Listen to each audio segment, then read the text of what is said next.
ఒకసారి శ్రీ మహావిష్ణువు మహాదేవ మీరు పంచముఖ అవతారాన్ని ఎత్తండి అని అడిగినప్పుడు ఆ మహాదేవుడు పంచముఖ అవతారాన్ని ఎత్తాడు.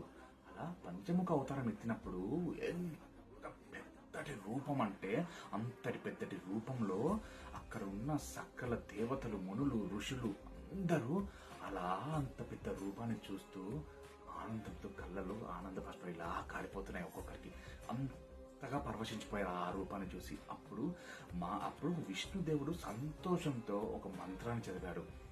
నమస్తే అస్తు భగవాన్ విశ్వేశ్వరాయ మహాదేవాయ త్రయంబకాయ త్రిపురాంతకాయ త్రికాగ్నికాలాయ కాలాగ్నిరుద్రాయ నీలకంఠాయ మృత్యుంజయాయ సర్వేశ్వరాయ సదాశివాయ శ్రీమన్మహాదేవాయ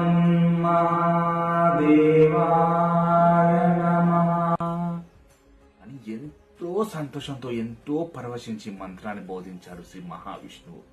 అంటే అంతటి పెద్ద రూపం చూస్తే ఒక్కొక్కరి కళ్ళల్లో ఆనందం మనం చెప్తుంటేనే ఎంత ఆనందమైపోతుంది. ఆ రూపం ఎంత అద్భుతంగా ఉంటుందో పరమేశ్వరుడు రూపం.